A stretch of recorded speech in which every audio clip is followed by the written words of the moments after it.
7টা। আমার ঘর উঠোন ঝাড় দেওয়া হয়ে গেছে। বড় ছেলে উঠে পড়েছে, পড়েছে জিমন্যাস্টিকে।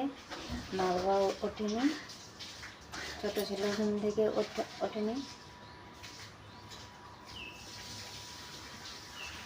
তো আমি আসছি একটু পরে। এখন আমি একা একা চা খাবো না, ওরা উঠলে তারপরে আমি চা করবো।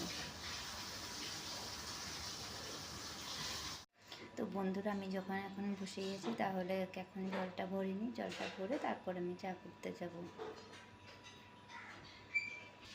তো বন্ধুরা, আমি এখন বেশি জোরে জোরে কথা বলছি না, আস্তে আস্তে কথা বলছি। ওরা ঘুমোচ্ছে, ঘুমোক, আমি ততক্ষণে জলটা ভরিনি। তো বন্ধুরা, আমার জল টল ভরা কমপ্লিট হয়েছে। এখন যাব রুটি বানাতে।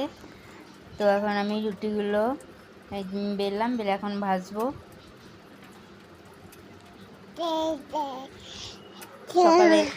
সকালে শুধু রুটি ভাজবো, আর কিছু সবজি করব না।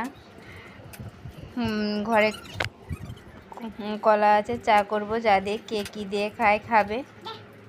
তো আমার রুটিটা ভাজা হয়ে গেল, এখন ভাত বসিয়ে দিলাম। বন্ধুরা, আমার সব কাজ কমপ্লিট হয়ে গেছে। স্নান করা, ছেলেকে স্নান করানো, খাওয়ানো সব কমপ্লিট।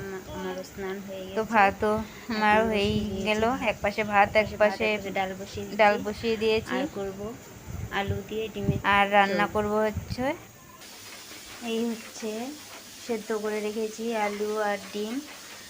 আর ওটা হচ্ছে ঝিঙে দিয়ে করব। বাবা, এই হচ্ছে ঝিঙে দিয়ে করবো ডাল, মটর ডাল। আর এখানে হচ্ছে মিষ্টি কুমড়ো আর ঢ্যাঁড়স, এই দুটো দেবো সেদ্ধ।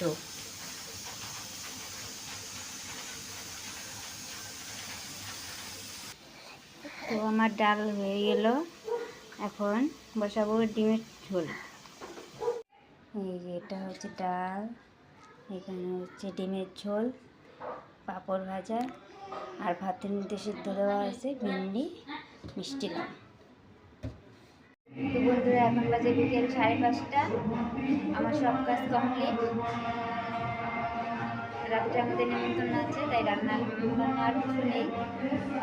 তো আমার সঙ্গে থাকো,